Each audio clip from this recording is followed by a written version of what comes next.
¿Qué tal? Les habla Jorge Gestoso. En el programa de hoy, Honduras a 16 años del golpe a Zelaya con otro notable invitado, Edgar Soriano, historiador, directamente desde Tegucigalpa. Edgar Soriano, una cálida bienvenida al programa. Saludos, Jorge. Edgar, han pasado 16 años desde junio del 2009, en donde le dan un golpe de Estado al presidente Manuel Zelaya. ¿Dónde está Honduras hoy? Honduras ha vivido, Jorge, un proceso bastante difícil desde el 28 de junio del 2009, cuando las fuerzas conservadoras, asusadas por la derecha internacional, la derecha latinoamericana, ¿verdad?, que acuerpó a este grupo conservador hondureño para gestar un violento golpe de Estado, y luego vinieron años duros de represión, de mucha violencia institucionalizada, además de monumentales fraudes electorales para evitar que la fuerza de la resistencia, ya materializada en una fuerza política, pudiese tener una opción de triunfo en 3 procesos eleccionarios fraudulentos, hasta que finalmente, Jorge, en las elecciones del 28 de noviembre del año 2021, Xiomara Castro, la esposa del expresidente Manuel Zelaya Rosales, triunfa electoralmente de manera contundente en una elección histórica que la gente le apostó al cambio, ya que teníamos 12 años de tener un régimen violento, un régimen que saqueó el erario público, un régimen que comprometió la institucionalidad pública con el crimen transnacional, y por eso ahora el ex gobernante que gobernó sus últimos 4 años de manera ilegal y fraudulenta, Juan Orlando Hernández, está preso en Nueva York. ¿Qué vino después del 2022? Una vez que en enero de ese año la presidenta Xiomara Castro asumió funciones, pues tratar de recuperar la institucionalidad pública, tratar de ir reconstruyendo el Estado, refundando el Estado ante el desastre monumental histórico que dejó ese régimen, y también todo un pasado, Jorge, de grupos de poder económico que se habían acostumbrado a saquear, utilizar el Estado como botín y entregar o sindicar los intereses colectivos con capital transnacional. Eso es lo que nosotros teníamos. Del 2022 para acá se ha hecho un enorme esfuerzo por reconstruir la institucionalidad, y en eso se ha comprometido la presidenta Xiomara Castro, en construir un gobierno que sea el portador de un sueño histórico, que es tener instituciones responsables, instituciones que representen a la colectividad, no a pequeños grupos. Como todos sabemos, Jorge, nos enfrentamos no solo a Honduras, sino todos los países del mundo y en nuestra región, por supuesto, que es una región rica en recursos naturales. Nos enfrentamos a un modelo económico, que es el modelo neoliberal, esas fuerzas del capital transnacional, esas fuerzas neocoloniales que se han ensanchado en todos los países para apoderarse de los recursos naturales. Lo que hay es gobiernos prosocialistas, gobiernos que intentan construir un sentido de ciudadanía, un sentido de colectividad frente a esas fuerzas colonialistas y saqueadoras que han existido a lo largo de la historia. Entonces Honduras en este momento está en ese proceso con la presidenta Xiomara Castro de reconstruir la institucionalidad, eh, conducir el país por el sendero de una república socialista democrática. ¿Qué significa para nosotros el socialismo democrático? Significa que las instituciones del Estado trabajen en función de la colectividad, que protejan los recursos naturales, que se lleguen a acuerdos de integración con los demás países. Te comento que tuve oportunidad de entrevistar al expresidente Manuel Zelaya y esa entrevista lo publiqué en un libro que he escrito, así que tuve oportunidad de familiarizarme con algunos detalles y me gustaría entonces repasar para la audiencia que nos ve fuera de Honduras algunos detalles reveladores de lo que cuenta Manuel Zelaya, muy cariñosamente llamado Mel, en Honduras. Y dentro de lo que cuenta es que cuando gana la elección, pocos días después llega el embajador de Estados Unidos y se reúne con su canciller, con su homólogo, el canciller hondureño, y viene con lista de nombres de quién deben ser sus ministros. Eso, un detalle. Y dentro de las cosas que también le dejan saber al presidente Zelaya, le deja saber el embajador de Estados Unidos cuando gana la elección, de que no les gusta, esas son palabra más o palabra menos, no les gusta su amistad con el presidente de Venezuela. Estamos hablando de que no le gusta básicamente el socialismo que quiere tener el presidente Zelaya. Entonces, Hugo Chávez no es hombre de su beneplácito, lo mismo con el presidente de Cuba. Y para redondear esto para la audiencia, le dicen que está muy molesto porque en realidad Zelaya hizo acuerdo respecto a petróleo a través de Petrocaribe, un petróleo entre comillas subsidiado que Venezuela le vendía a Honduras para ayudar al pueblo hondureño, y como el negocio del petróleo estaba en otras manos, en manos privadas, todos esos detalles contribuyeron a que estuviera automáticamente en la lista negra. Es lo que tú has escuchado también de detalles de lo que motivó, digamos, el golpe de Estado a Zelaya. Totalmente, como lo describe el presidente Zelaya y la abogada Rixi Moncada, ¿verdad? Que son los autores de ese libro visto desde la posición de las víctimas de aquella sonada militar y civil que se ejecutó en el 2009. Sin duda, Jorge, puedo decir que Honduras pues, es un país donde existen bases militares estadounidenses, un país donde eh, el gobierno de Estados Unidos a través del Departamento de Estado ha participado en los procesos de transición política a lo largo de un siglo y que en nuestro actual contexto, pues eso tampoco es que ha cambiado del todo. Sin embargo, ahora tenemos una fuerza política más independiente que ya puede, sin esa tutela, garantizar un triunfo electoral. Por supuesto que en el 2009 el presidente Zelaya intentaba hacer una consulta popular para ver si la gente estaba de acuerdo en convocar una Asamblea Nacional Constituyente que cambiara el actual orden de cosas en Honduras. Y por supuesto que en ese proceso el presidente Zelaya tuvo un acercamiento, porque el presidente Zelaya es un hombre de convicciones democráticas, un hombre de convicciones revolucionarias. Tuvo un acercamiento, ¿verdad?, con esa, digamos, esa primera oleada que existió en América Latina que lideraba el presidente Hugo Chávez, Luis Ignacio Lula da Silva, entre otras figuras importantes, el expresidente Kirchner, ¿verdad? Digamos, esa primera oleada de gobiernos más soberanos, de gobiernos que querían profundizar la democracia y llevarla por el sendero de institucionalidad socialista. Y entonces el presidente Zelaya se acercó y obviamente eso generó la alarma tanto del Departamento de Estado en Washington como de toda la derecha nacional y regional que empezaron a conspirar contra el presidente Manuel Zelaya Rosales. Esa es una realidad. Lo que cuenta el presidente Zelaya, que cuando él es electo presidente, y esa es una cuestión que el presidente siempre lo ha explicado, de que le llevaron un sobre, ¿verdad?, desde la embajada, que querían una lista de ministros y directores, ¿verdad?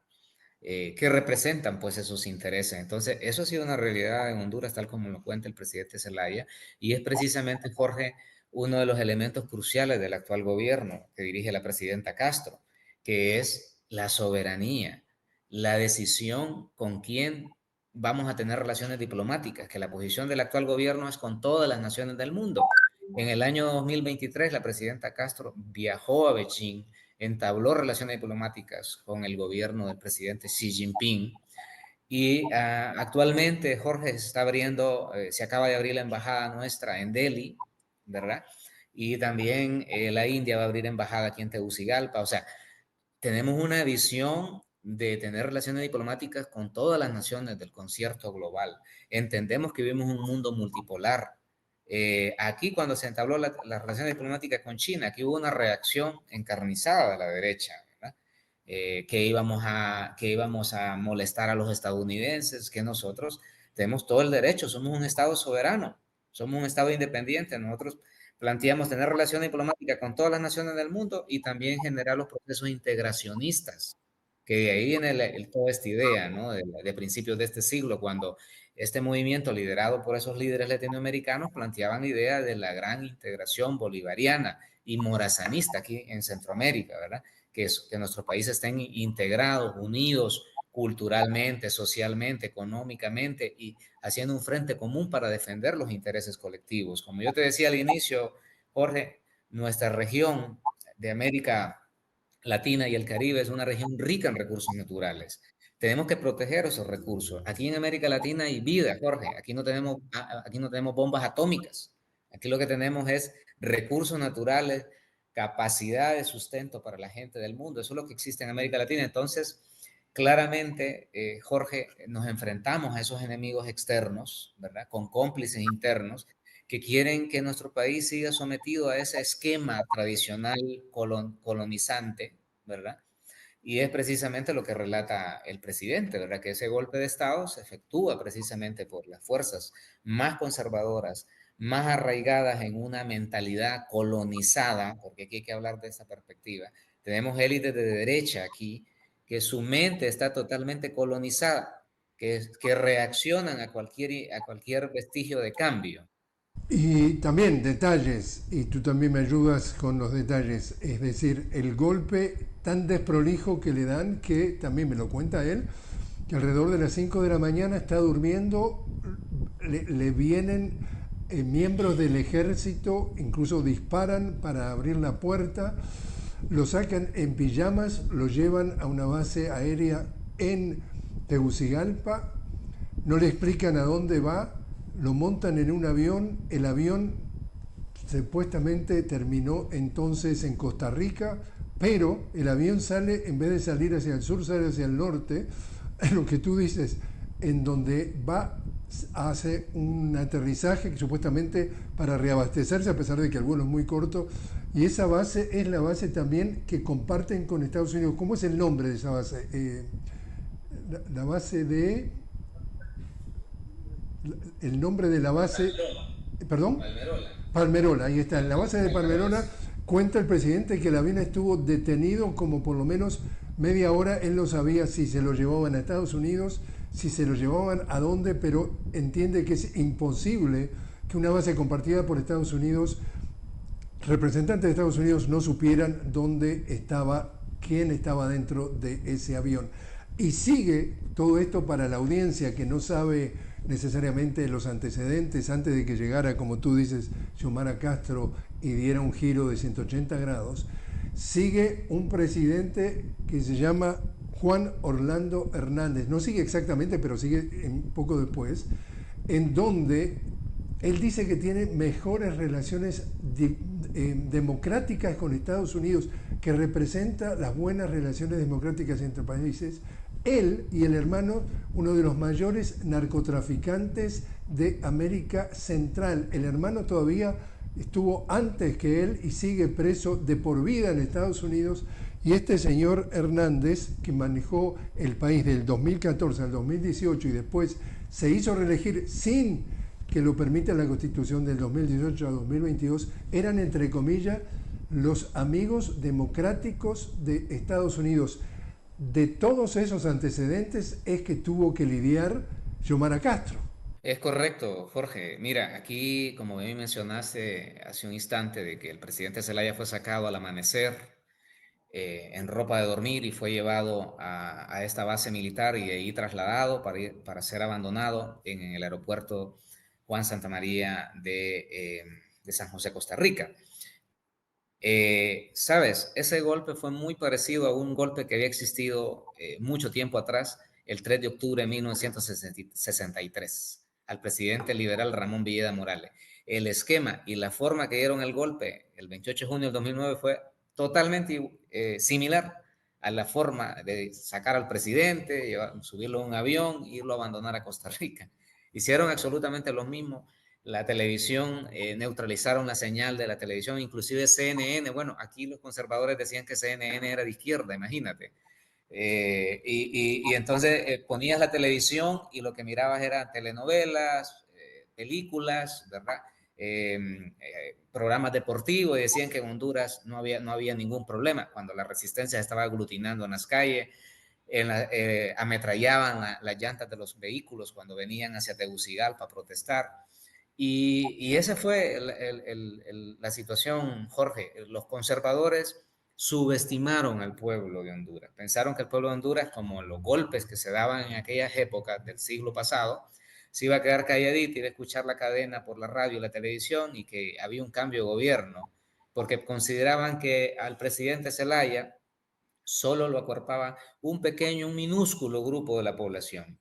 Y ahí fue donde hicieron el mal cálculo. Luego tenían una resistencia popular potente en las calles, que fue duramente reprimida, y se montó un régimen totalmente autoritario y violento y conservador que dirigía el señor Hernández.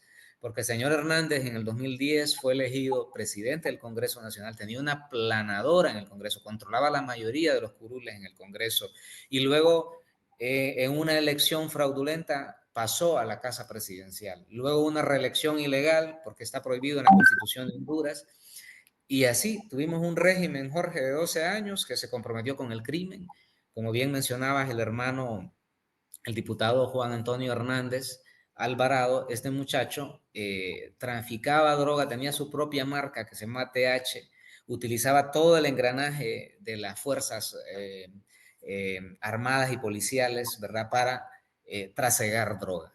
Fue condenado a cadena perpetua en Estados Unidos. O sea, tuvimos un régimen que, aparte de reprimir y violentar los derechos humanos de la población, de saquear los fondos públicos, solo a la institución encargada de la seguridad social le saquearon 300 millones de dólares, para que tengamos una magnitud del latrocinio de la institucionalidad pública. Y ese es el régimen que nos montaron, un régimen que fue apoyado por Washington. Aquí en las elecciones fraudulentas llegaban los representantes de la embajada a avalar, inclusive llegaban a las instalaciones del lo que antes se llamaba el Tribunal Supremo Electoral, que ahora es el Consejo Electoral. O sea, avalaron sostener un régimen de tal envergadura. Esa es una historia que nos pesa mucho, Jorge, y que ahora la presidenta Castro, como bien mencionaba, le toca lidiar con todo ese problema, ver de qué manera se desmontan esos esquemas, esos tentáculos que han sido tan fuertes y se construyen una institucionalidad. Nosotros aquí estamos bajo ataque, porque aquí los medios de comunicación mayoritariamente son controlados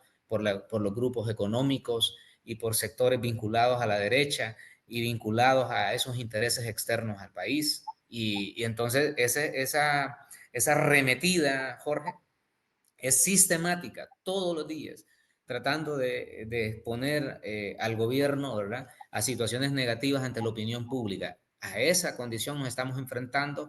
Estamos a pocos meses para llegar a las elecciones de noviembre, donde el Partido Libertad y Refundación, la fuerza política que coordina el expresidente Zelaya, lleva a una mujer académica, una mujer de Estado que ha tenido múltiples funciones en el Estado, y que viene de las entrañas del pueblo, que es la abogada Rixi Moncada, que también defendió el proceso electoral en el Consejo Nacional Electoral en las elecciones del 2021 para garantizar que se respetara la voluntad en ese momento ante la intentona fraudulenta de Juan Orlando Hernández y sus cómplices en aquel proceso electoral. Entonces la coyuntura que nosotros tenemos, Jorge, es difícil, pero creo que esa memoria histórica de cambio, de democracia revolucionaria nos avala. Edgar, te invito a hacer una pequeña pausa. Estamos hablando con Edgar Soriano directamente desde Tegucigalpa sobre Honduras, 16 años después del golpe a Manuel Zelaya. Enseguida regresamos.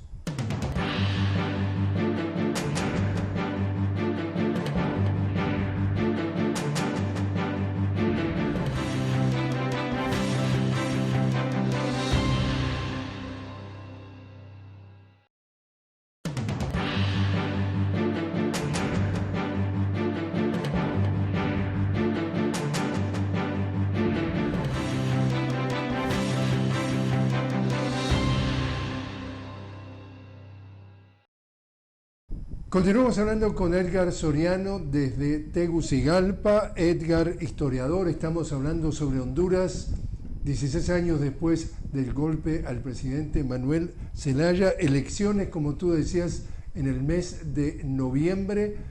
¿Cómo viene el panorama electoral, Edgar? Bueno, Jorge, el 9 de marzo pasado tuvimos las elecciones primarias e internas. las tres fuerzas políticas más grandes fueron esas elecciones. El Partido Libre, el partido que coordina el presidente Zelaya, lleva a Rixi Moncada, que contundentemente, con más del 90% de los votos dentro del Partido Libertad y Refundación, es la candidata de Libre. Y luego el Partido Liberal, que es el partido más antiguo que surgió a finales del siglo XIX, que es un partido que sufrió un desgaste enorme por el golpe de Estado que ellos mismos ejecutaron en el 2009, lleva a un presentador de televisión, una persona polémica, un hombre de 73 años, que se cree más joven que cualquier joven.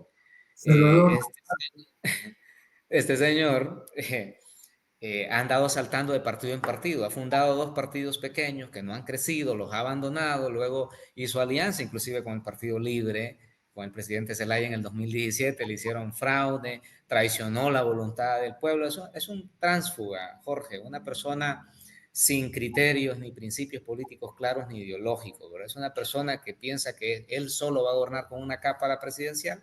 Él fue electo dentro del Partido Liberal, sin embargo, aún dentro del Partido Liberal, él tiene mucha gente que no está convencida en apoyarlo. Entonces él le apuesta, Jorge, a arrastrar voto independiente y por eso él se muestra totalmente disruptivo en los medios de comunicación porque ese es un hombre de televisión. Él piensa que la política son las cámaras y esa es su estética. Nosotros, yo como analista te lo digo, yo pienso que no va a levantar al nivel que él piensa y no va a tener esa contundencia en las elecciones de noviembre. El otro caso tenemos al Nasria Fura, que es del partido nacionalista, el partido de Juan Orlando Hernández. Todavía hay gente, Juan Orlando Hernández, detrás de él. Ese es un partido más grande, más estructurado, hay que reconocerlo. Sin embargo, nosotros consideramos que él no va a tener mayor crecimiento que los votos duros que ellos tienen. Entonces eso le da una opción a la abogada Moncada, ¿verdad?, de lograr el triunfo electoral de noviembre. Sin embargo, no es nada fácil el escenario en el sentido de que todas estas fuerzas están conspirando, Jorge. Usan los medios de comunicación, usan una serie de estrategias para tratar de manipular la opinión pública. Pero sí, ese es el escenario, no es un escenario nada fácil por toda esta campaña, digamos, este complot que han montado de los grupos de extrema derecha y la derecha regional y estos intereses externos que siempre están teniendo injerencias sobre las decisiones políticas nuestras. Sin embargo, yo creo que el Partido Libertad y Refundación demostró hace unos días, Jorge, que salió a las calles a conmemorar los 16 años del golpe con mucha fuerza. Fue una multitudinaria manifestación. Cuando el coordinador Manuel Zelaya convoca a las calles, son multitudinarias las concentraciones. El partido se ha organizado, ha crecido, ha logrado que muchos alcaldes del Partido Liberal se unan al Partido Libertad y Refundación. Eso pues nos da esa esperanza, esa certeza de que vamos a obtener el triunfo electoral el 30 de noviembre. Edgar Soriano, muchísimas gracias por haber estado con nosotros. Saludos, Jorge.